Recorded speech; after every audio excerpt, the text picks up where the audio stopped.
Thank you very much. Your paper is very important because I think it's the only one which we have on Africa. So you have dealt with many subjects. I think we'll have a fruitful exchange. Anybody wishes to ask questions?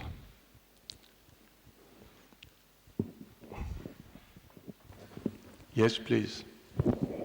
Thank you, Paulus, for this excellent analysis of the development of political structures in Africa. I have a question which is obviously for every European very vexing, and I'm aware that there is no simple answer to it, but you are the man to give us a differentiated answer. Do you think that in the whole, colonialism helped Africa, or it was only an exploitative aspect, or how can we differentiate? I mean, you mention yourself in your paper that a lot of the problems of Africa are a consequence of the imposition of modern models of statehood based on the idea of nationhood that didn't fit with the traditional organizations. You also mention in your paper that it's not correct to say that before the colonialization there were no states in Africa. There was a mixture of tribes that we cannot call states, with some kingdoms that had achieved some form of statehood. So how do you evaluate the aspect? And then I have a question which I know is important for you as a committed Christian. There was a very influential essay some years ago by an American sociologist, I think Woodbury is his name, who claimed, and he had a lot of empirical evidence for that, that in the areas of Africa where missionaries were allowed to operate, the human development index is much, much higher than in areas where we were not allowed to be actively engaged in missions. We have good and reliable data because there were strict borders within the colonial empires which allowed activities of missionaries or not. And so the claim of this colleague, I think his name is Woodbury, I didn't look it up, is that in fact the presence of missions proved beneficial in literacy rates and in public health.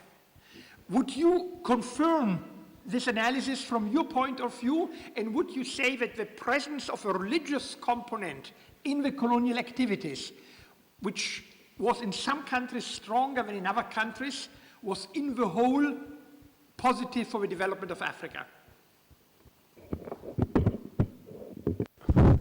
It's a very difficult question, and generally in South African debate, it's a very hotly contested issue. There is a school of thought that believes that colonialism disturbed the natural trajectory that Africa would have taken without colonialism. Now, that's a very difficult one to demonstrate empirically because it's a hypothetical case, nor do the exponents of this view present any evidence of what the trajectory would have looked like. They just say a different trajectory. Now that's neither here and there. On the part of the missionaries, there definitely is a lot of positiveness. First of all, Odendaal, the historian, says of all the influences that impacted on the African state, the missionaries' influence was the strongest. They built schools, they built hospitals, they even defended the natives in their various encounters with the European settlers or colonists. Although cynics say that colonialism came with a Bible in one hand and grabbed the land on the other. I honestly don't believe that personally. I am personally a product of a mission station where life was literally, even during apartheid, much different from what it was in the reserves because of the progress that the missionaries had brought around. There wasn't a question of impersonal law pre-colonialism. I mean, it was how well connected one was to the seat of power, and that's how people used to be judged and be accredited with resources or whatever. So in sort of bringing about this egalitarian culture, particularly with the philosophy of all created in the image of God are equal, missionaries brought a lot of good, the education, the progress, and everything. Now, I'm not sure about the hypothetical trajectory, what it would have produced. So empirically, colonialism, particularly the mission part of it, yes, there are also the negatives, not from the missionary part in particular, but from the colonial element. The very division of people into races with citizens and non-citizens, and the long history of oppression, which appears to have evoked a lot of sentiments.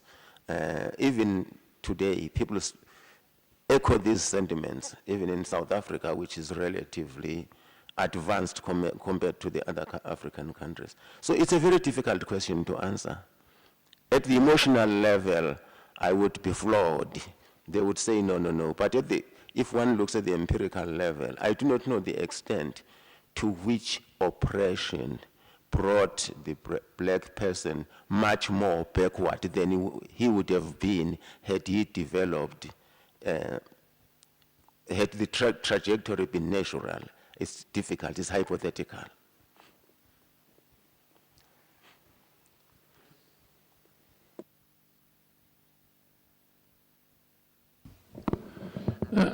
I want more or less to come back to the same question. We recently in the Academy of Sciences have a very interesting meeting about the origin of man, the human being, of the point of view phylogenetic, etc., etc. All the more important things come from Africa. The origin, the first anthropoids, the first human sapiens, the first. Also we have in the history of the church people like St. Augustine. And what is the reason that today we not have a situation that develop like the other part of the world in Africa? This is really a mystery for me.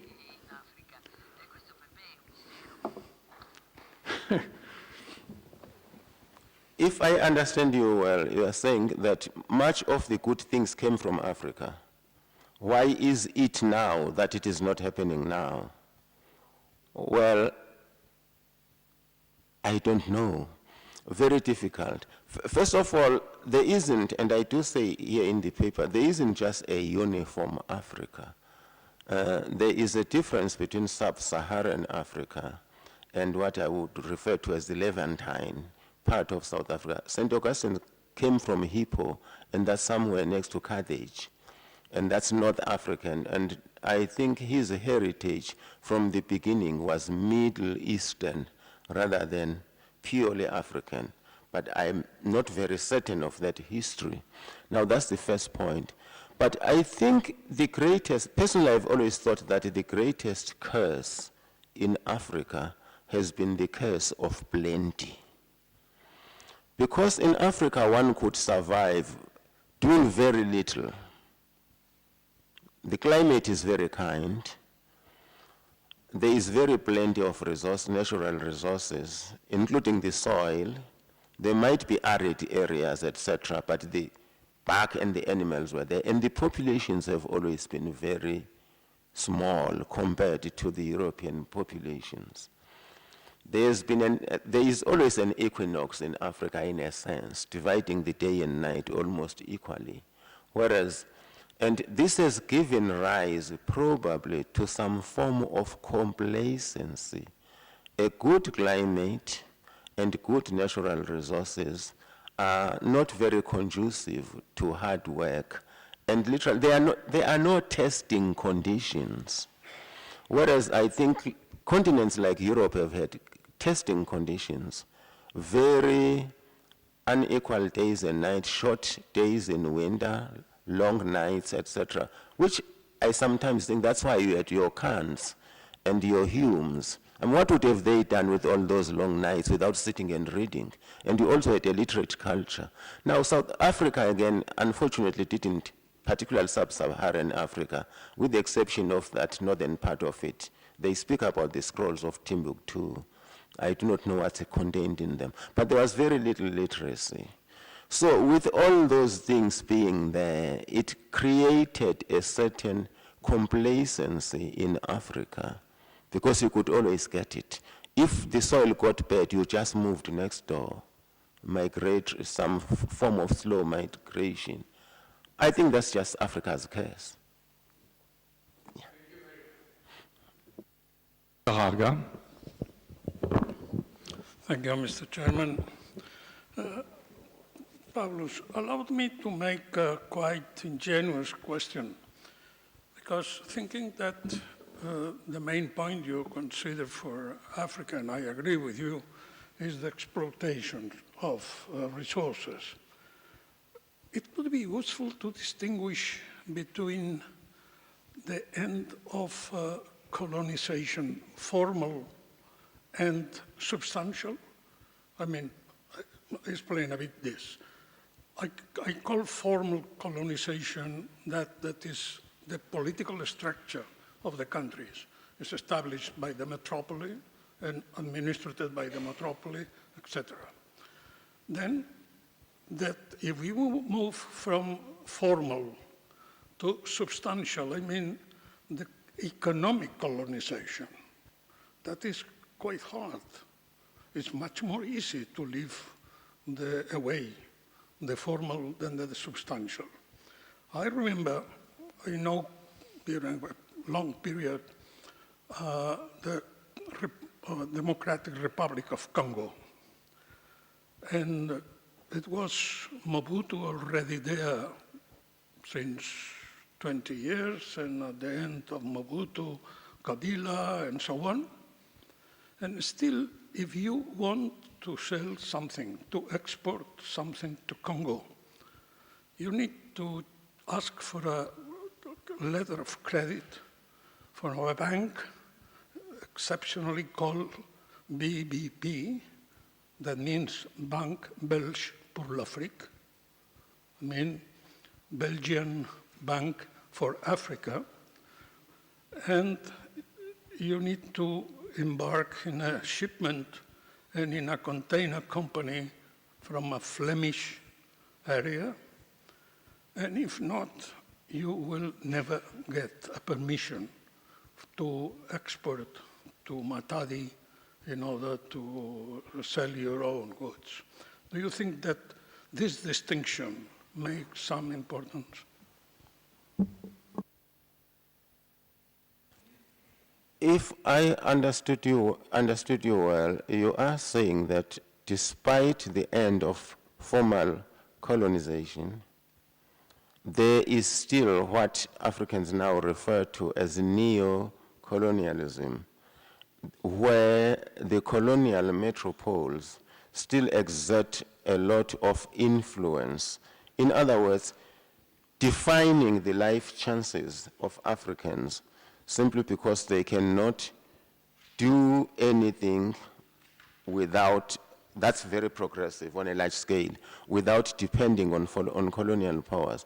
I mean, there's quite a lot of truth in that. But at the same time, that argument is more or less parallel to the other argument that if Africans had not been colonized, where would they be? And my question has always been to dwell not on the colonized, but on the colonizable.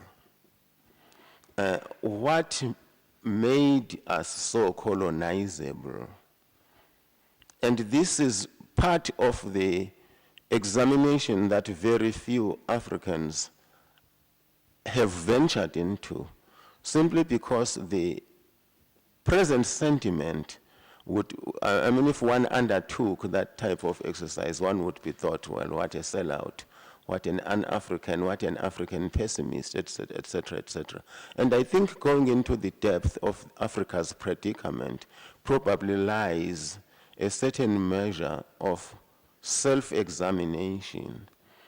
Now, the Belgians and the Flemish, or whoever they are that have the banks, will do that provided also that the elite in power in Africa are predisposed to that type of arrangement. To what extent would the African goods be required that they could use that as a bargain to say, no, no, no, you are not just going to dictate how we should do things simply because you have given us the money. If you don't do that, we'll hold the goods. I just personally feel that what I refer to as the contemporary factor is actually Africa's devil. This wanting to be equal to all modern states that there are in all forms. And it's not conducive to a form of overall distribution, because if you want to have the palaces that the West has and all the artifacts that they have, then you have to spend the money that should be going into development. I just think that there's so much resources in Africa that using them properly would literally contribute a lot to African development and take us out of our predicament. Probably it's easier to say that as an outsider because I've never been in government. But all economic calculations point to that direction. Mr. Heisberger? Kind of on the question that Marcelo raised. There's this saying among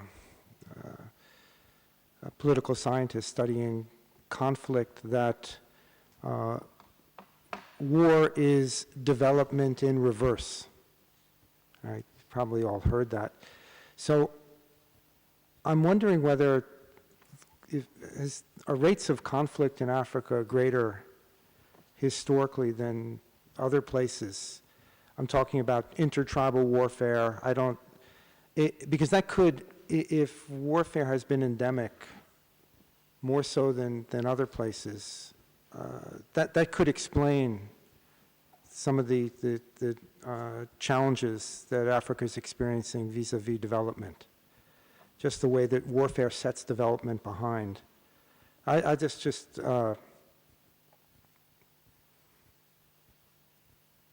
Not getting the question. Okay. We were trying to explain, that was the question raised by Marcelo, about why rates of development in Africa are lower than I don't know, say, Northern Europe, other places, and trying to give some sort of causal explanation, because one might have thought that the contrary would have happened. So what I'm proposing is that perhaps if there are rates of warfare in Africa, sub-Saharan, pardon? War, conflict. So, and you can if rates of violence, conflict have been historically higher, and we'd have to take a time frame, that could in part explain the slower rates of development, because warfare sets development behind. That's why it said that war is development in reverse, despite what Hegel said, about, war producing human ingenuity. But the evidence is that conflict sets development behind, is a hindrance, and actually not just a hindrance, but it moves development in the opposite direction. So so that leads me to ask, do you know anything about rates of violence in sub-Saharan Africa? I don't know, over the last 50 years, how they might stand in comparison to other places? Rates of violence. Violence, and I would say sort of inter-ethnic, inter-tribal. It's just a... Oh, I do not think they are very high, to be honest. In any part of Africa, if they are any, they tend to be very sporadic and get aligned to elections, to electioneering. I remember in Zimbabwe, there was. Kenya had it. But we are talking about violence that did not last for more than 1 or 2 months, or at times just only limited to the elections times. There was one in Cote d'Ivoire where ECOWAS had to come in. There hasn't been one in South Africa, although South Africa is listed as one of the most stable. South Africa, Botswana, Lesotho, etc.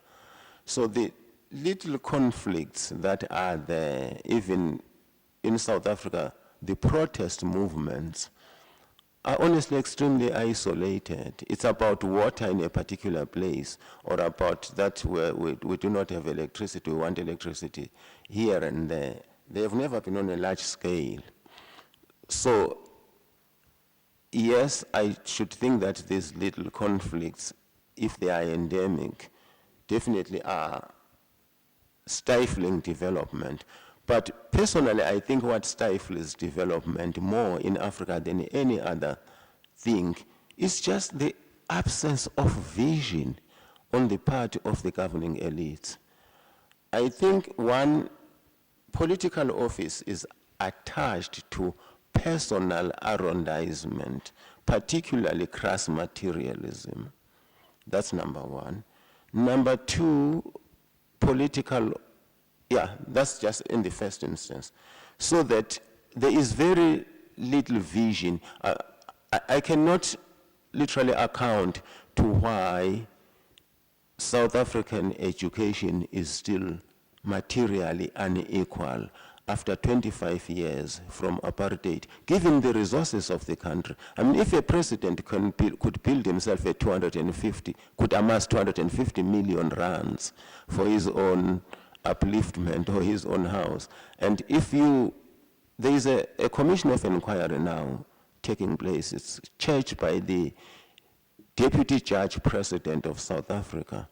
And the disclosures that are coming from of the huge amounts of money, they are talking in billions of South African rands, going into the elite, etc., etc. So that's where much of the development capability is being siphoned into.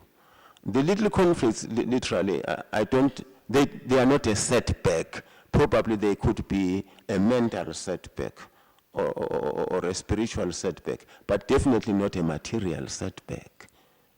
I mean, the distraction that comes from burning tires in the street and retiring the street, it must be peanuts in terms of sums of money that the government spends. And because they are not threatening enough to the life of the state per se, they might make the ruling party unpopular. But as it is now, that there are elections coming, the ruling party is going around distributing T-shirts and food parcels and to the people and saying, now we're a reformed party. We acknowledge the things that are being said, but it's not by us all. It's by the bad element within us. Probably if there were to be a war, we would awaken to better understanding how to go about doing things better. Thank you. If there are no more questions, we can stop this discussion and have a coffee break. We meet again at 4 o'clock.